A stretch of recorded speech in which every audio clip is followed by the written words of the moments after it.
दीनदयाल शर्मा जी करनाल से। श्री हरिवंश गुरुदेव महाराज जी, इस शरीर के पिताजी पंडित जी हैं। लोग बहुत प्रकार का दान भी करते हैं, धन का दान, अन्न का, कच्चा पक्का, सभी प्रकार का दान। महाराज जी, भजन का जो भी प्रयास बन पाता है आपकी कृपा से वो तो सब खर्च ही हो जाता होगा। मन बहुत व्यतीत। बहुत तो इसे बच्चा बहुत खतरनाक खेल है।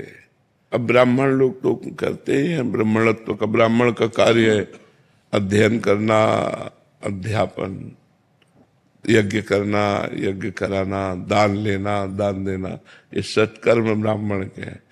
पर ये जो पुरोहित कर्म है, इसमें अगर असावधानी की जाए तो ये पतन का कारण भी बन जाता है, क्योंकि ग्रहों, नक्षत्रों, सबका दान पुण्य होता है और हमने अनुष्ठान पूरा नहीं किया, सांगोपांग, जजमान तो जानता नहीं, तो अपराध ही हमें लगेगा। तो बहुत ऐसा होता है कि पंडित जी जल्दी निपटाओ, तो जल्दी निपटावे में जब जजमाने कह रहा है तो नहीं, आप दूसरे पंडित से करा लीजिए, मैं नहीं करूंगा।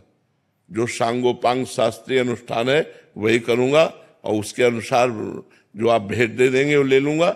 अगर अनुष्ठान में आप, तो मैं नहीं करूंगा। ऐसा कौन बोलता है? बोले अभी निपटाया, मंत्र भी पूरा नहीं हुआ, चावल चढ़ाओ, जल छिड़को, ऐसे। तो वो जो अर्थ आएगा वो कहीं ना कहीं हमारे लिए मतलब बुद्धि में फर्क डाल देगा।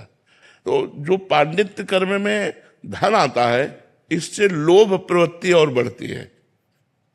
यदि हम उसका दशांश दान करें, जैसे 100 रुपया हमें किसी ने दान किया और 10 रुपया एक गोलक में डाल दिए, फिर 100 रुपया है तो 10 रुपया दान, और जब वो 100 रुपया हुए तो किसी गौशाला में दे दिया, तो बात बन सकती है। ऐसा करना चाहिए, पर प्राय ऐसा नहीं करते।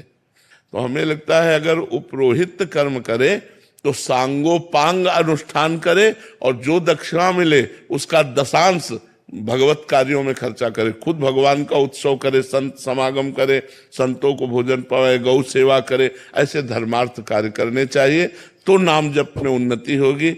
नहीं तो फिर वो बुद्धि धीरे धीरे लोभ ग्रसित हो जाती है।